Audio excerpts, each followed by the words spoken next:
지난번에 이런 식으로 사용자가 외부에서 들어오는 빛을 어떻게 시간이나 날씨에 맞게 컨트롤할 수 있는 그런 아이디어를 집에 적용하면 어떨까 해서 이런 이미지를 가져왔었고요. 그래서 예를 들면 이런 벽이 건물 내에서 이런 식으로 빛을 변화시키고 어떻게 보면 공간의 경계도 좀 변화시킬 수 있지 않을까 이런 생각을 해봤었습니다.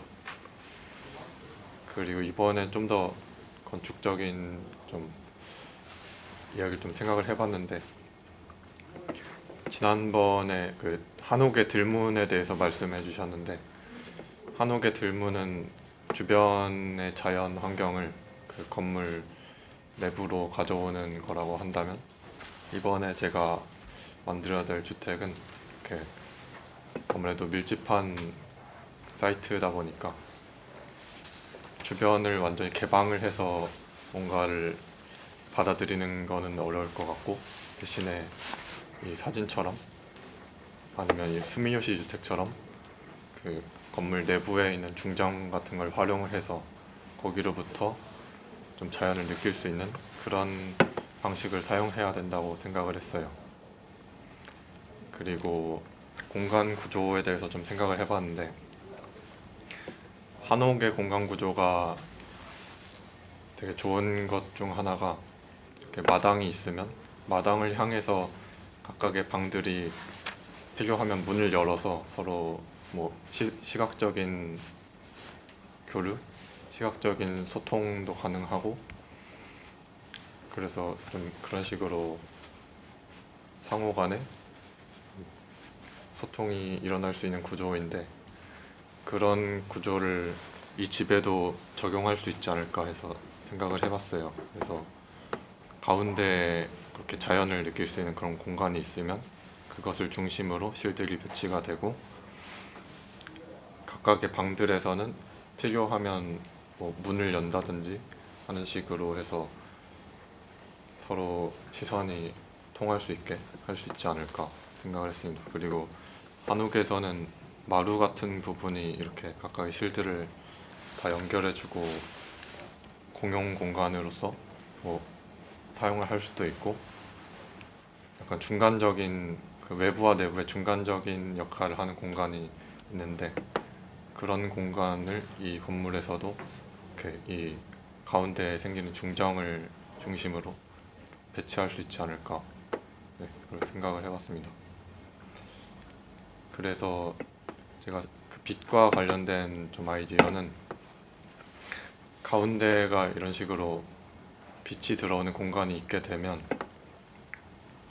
사람들이 각각의 방에 있을 때도 뭔가 활동을 하기 위해서 빛이 필요하다 보니까 이 자신의 방에 있는 이런 문 같은 거를 열어서 빛을 들여오게 되고, 그러다가 보면 자연스럽게 서로가 무엇을 하는지 어느 정도 알 수 있고, 서로가 서로에 대해서 좀 인식을 할 수 있지 않을까 생각을 하고 있습니다. 그래서 이런 제가 이런 벽을 돌림벽이라고 이름을 붙였는데, 이런 것을 사용하게 되면 생기는 좋은 것들 중 하나는, 이게 이렇게 자기가 사용하는 공간에는 빛을 들이고 사용하지 않는 공간은 그림자가 지게 만드는 장치인데, 이렇게 되면 항상 평소에 집에서 아파트나 이런 데서 생활할 때는 불을 다 켜놓고 생활하기 때문에 공간에 대해서도 그냥 되게 인지하기가 어려웠는데, 이렇게 자기가 사용하는 공간에 필요할 때만 빛을 들이다 보면 자기가 평소에 생각하던 공간을 좀 더 비일상적으로 새롭게 받아들일 수도 있지 않을까 하는 생각을 하게 됐고요. 그리고 또 좀 더 나아가서 이런 식으로 내부에서 반대편 중정을 통해서 반대편을 바라봤을 때도 뭔가 다른 사람이 부부라고 한다면 예를 들어서 아내가 저기서 무언가를 하고 있다고 하면 그런 뭔가 활동이나 그 안의 존재를 좀 더 뭔가 프레임으로 좀 더 특별하게 바라볼 수 있지 않을까 생각을 해봤습니다. 더 평면을 좀 표현을 해보자면 뭐 이런 식으로도 가능하지 않을까 생각을 해보고 있습니다. 그래서 좀 비슷한 사례로 찾은 그 사례인데, 여기도 건물이 있으면 가운데가 중정 같은 게 있고 여기를 중심으로 이렇게 실들이 배치가 되어 있어서 여기서 뭔가 사람이 있으면 저기 반대편에서 일어나는 일들을 이 가운데가 뚫려 있는 공간을 통해서 바라볼 수가 있게 되어 있었습니다. 네, 이상입니다. 좋아, 좋은데, 좋아. 네. 자, 이거를 먼저 봅시다.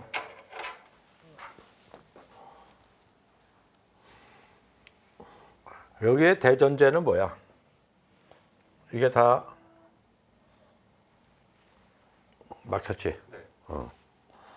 막혀 있기 때문에 빛이 이 가운데로만 들어오는 것이지, 여기도 만약에 창이 있다 그러면 간섭이 일어나.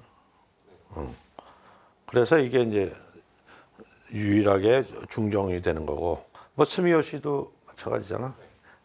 나머지를 다 막았기 때문에 이게 위를 여는 거다. 그러니까 뭘 연다라는 거는 반드시 거기에 닿는다라는 거가 따라가는 거야. 어디에선 닫혀 있고 어디에선 연다. 자, 그런데 이거는 뭐 원형이라는 거를 해서 하는데, 과연 이게 주택에서 이 원형이라고 하는 게 그렇게 소위 쓸모가 있냐라는 측면을 한번 따져봐야 돼. 앞으로 가봐. 오케이. 다 좋은데 스톱. 자, 이거는 아직은 컨셉이야. 컨셉추얼하다 이게. 컨셉추얼하다. 컨셉추얼한 거야. 컨셉추얼한 거는 지금 이렇게 돌리는 조명기구를 그냥 바로 직설적으로 가져온 거야. 그러니까 알았다고. 그게 컨셉이다라는. 근데 실제로 이거를 주택이라는 건축 공간에 적용할 때를 저거를 그대로 적용하는 게 맞냐는 또 다른 문제야. 왜 이게 문제가 있냐? 그러면 이 좁은 공간에서 이런 것들은 주택에서 진짜 아주 데드 스페이스가 되기 십상이거든. 그렇지? 그러니까 이런 컨셉이든 이런 컨셉이든 앞에 이제 있는 컨셉이든 이런 컨셉을 원형을 통해서 할 거냐, 아니면 또 다른 걸 통해서 할 거냐는 지금부터 해야 될 문제다. 그럼 원형이기 때문에 다 리볼빙으로만 해야 되는 건 아니잖아. 또 리볼빙이 된다 하더라도 이게 리볼빙이 될 수 있는 거지. 그렇지? 뭐 이렇게 이런 식으로 이렇게 될 수도 있는 거고. 그 다음에 또 하나는 이제 지금 사용이라는 말을 자꾸 쓰는데, 이것도 질문해 봐야 되는 거야. 내가 사용하는 것은 밝고 사용하지 않을 때는 그림자 속에 들어간다. 꼭 그래? 아니지. 그림자 속에 들어가서 해야 되는 사용도 있다 이 말이야. 자는 거, 혹은 명상, 혹은 뭐 굉장히 분위기 잡으면서 생일 파티를 해야 된다. 촛불 하나 켜놓고 그러면 그늘 속에 들어가야 되는 거고. 그렇지. 그러니까 그게 꼭 사용이라는 것도 여러 가지다. 독서를 위한 사용도 있지만 명상을 위한 사용도 있다. 그러니까 예를 들어서 뭐 내가 목욕을 하고 싶어. 근데 어느 날에는 바깥 다 열어놓고 바깥에 있는 예를 들어서 이렇게 단절되어 있는 박스 안에 집을 이렇게 졌어. 여기는 뭐 물이 흘러내려와. 여기는 뭐 풀이 있어. 자, 이게 뭐 말하자면 이게 돌아. 이거는 열려 있고 여기는 닫혀 있어. 여기는 창이 조금 있어. 얘가 이렇게 돌아. 그래서 얘가 이걸 볼 때도 있고 이걸 볼 때도 있고 뭐 이걸 볼 때도 있어. 어? 예를 들자. 그러면 뭐 내가 여기에 목욕탕 욕조가 하나 있어. 내가 사실은 오늘은 문을 확 열고 이렇게 나무가 이렇게 쭉 내려온 그걸 보면서 목욕을 하고 싶을 때도 있고 어떨 때는 깜깜한 데서 하고 싶을 때도 있고 그렇잖아. 그럴 때 이게 내 이 집을 돌려 라든지 실제로 그런 것을 자꾸 이렇게 시나리오를 만들어야 돼. 시나리오를 건축 영화만 시나리오를 쓰는 게 아니야. 건축도 자꾸 시나리오를 써야 된다고. 여기 있는 사람이 지금처럼 내가 오늘 목욕을 하고 싶은데 나 오늘은 정말 햇볕이 쫙 들어오는 데에서 뭐 이게 앞에 남이 보는 건 안 되니까 뭐 마치 풀밭에 온 것처럼 이런 데서 내가 목욕을 하고 싶어. 혹은 내가 오늘은 아예 깜깜한 데서 빛이 막 아까 줌토가 한 그런 목욕장 같은 데서 목욕을 하고 싶어. 다를 거 아니야. 보통 사람들은 그런 걸 없이 그냥 주어진 데서 형광등 켜놓고 하거나 꺼놓고 하거나 뭐 이렇다면 나는 우리 집은 이룰 수 있어. 다르다고. 그지? 그러니까 그런 거를 너무 틀에 박힌 사고를 하지 말란 말이야. 이게 지금은 시나리오가 없어. 여기 사는 사람들의 소위 말해서 비헤이버가 없는 상태의 그림이야. 소위 이거에 있는 라이프라는 게 빠져 있는 채의 공간이란 말이야. 여기서 지금 뭘 하고 있는 건지, 이 사람이 어떤 정서 상태인지 공부를 하는데 어떨 때는 진짜로 깜깜한 데서 이렇게 정말 이런 걸 하고 싶을 때도 있고 할 때도 있잖아. 그러면 너희 집의 컨셉은 뭐냐면 빛을 이용해서 그 사람의 어떤 빛과 자연과 뭐 이런 거를 그 사람의 라이프 스타일, 삶의 여러 가지 그때그때 기분이 무드나 뭐에 의해서 내 집을 바꿀 수 있는 집, 뭐 이렇게 얘기를 하면 된다. 이거. 집에 내가 맞춰서 하는 게 아니라 내에 맞춰서 집이 바뀌는. 뭐가 바뀌어? 특히 빛과 외부 풍경이 바뀌는. 그래서 뭐 어디인가는 이렇게 구멍을 내준다면 여기에 도시 풍경이 보고 싶으면 그쪽으로 집을 돌리니까 거기서 이게 도시 풍경이 보이고 어떨 때는 그냥 깜깜이 아무것도 안 보이는 데로 들어가고 뭐 이런 거다. 그러기 위해서 소위 키네틱 구조를 쓴다. 이렇게 되면 말이 되잖아. 거기서 제일 핵심적인 게 빛이니까. 그치?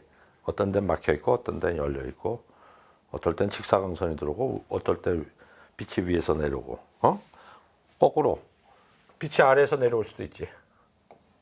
빛이 이렇게 내려와서 바닥에 이렇게 빛이 할 수도 있지. 그 다음에 저 사리넨이 설계한 MIT의 무슨 셰프론이 이래야 돼. 여기다 물을 둬. 그러면 햇빛이 이렇게 들어와서 이렇게 들어오겠지. 근데 이 물에 햇빛이 비쳐서 오니까 햇빛이 그냥 들어오는 게 아니라 울렁울렁거리는 물에 비친 햇빛이 이렇게 들어온다고. 뭐 그런 것도 있지. 그러니까 굉장히 여러 가지다. 방법은 많다. 근데 그 방법을 그냥 열거하는 게 아니라 거기서 사는 사람이 어떤 라이프 스타일을 가지고 어떤 집의 어떤 공간이기를 원하는 그거에 따라서 집이 이렇게 빛을 받는 방식이 달라진다. 그런 시나리오를 쓰란 말이야. 그날 시나리오를 쓰면 그 시나리오에 맞게끔 공간이 만들어진다고. 그리고 그거에 따라서 그런 빛을 도입하는 여러 가지 장치나 이런 것들이 또 생각이 난다고. 그러니까 여기까지는 좋다 이거야. 컨셉추얼한 드로잉으로는 좋다고. 뭔 얘기인지 금방 알았단 말이야. 빛이 들어온다. 이것이 뭐 이런 거에 의해서 막히고 열리고 이런 거에 대해서 이게 이렇게 된다. 이거는 컨셉 드로잉으로는 좋아. 근데 이게 아키텍처럴 드로잉으로 가면 이게 그대로 가는 거 아니야. 요거를 이렇게 예컨대 이런 식으로 응용을 해야 되는 거야. 그렇지? 오케이. 여기까지 잘했고 이제 디벨롭을 하면 되겠어. 그런데 당신도 마찬가지야. 이걸 말로 잘 워딩을 만들어야 돼. 워딩을 잘 만들어서 처음 이 프로젝트를 접한 사람들도 단박에 뭘 하겠다는 얘기인지를 딱 곧 몇 줄 읽고서 알아야 된다고. 그거가 쉽지 않아. 그게 아마 지금 바로 안 될 거고 어쨌든 요 끝날 때까지 계속 그 워딩을 만들어야 돼. 제목. 그다음에 한마디로 하면 뭐다. 알았어요? 뭘 이렇게 의사 전달할 때는 몇 가지가 필요한데 네가 뭘 하셨어요? 그런데 저는 말이죠. 뭐 어쩌고 저쩌고 하면서 5분짜리 얘기하면 안 되는 거야. 맨 처음에는 제목만 딱 얘기하고도 알아야 되고 궁금하게 만든 다음에 그래서 어땠다는 거지 하면 10초짜리 얘기를 하고 그래서 조금 더 듣고 싶다 그러면 1분짜리 얘기를 하고 더 알고 싶다 그러면 한 3분짜리 얘기를 해야지. 알았어? 우리 신문도 보면 헤드라인 있잖아. 딱 굵은 글씨로. 그렇지? 그 다음에 중간 글씨로 그 다음 서브타이틀이 있지. 그 다음에 요약하는 박스가 있지. 그리고 본문 있잖아. 또 우리가 이렇게 뭘 할 때도 마찬가지야. 제목, 그 다음에 서브타이틀, 그 다음에 그거에 대한 사이놉시스. 그러고 나서 텍스트. 계속 그걸 잘 만들면 그게 컨셉이야. 알았죠?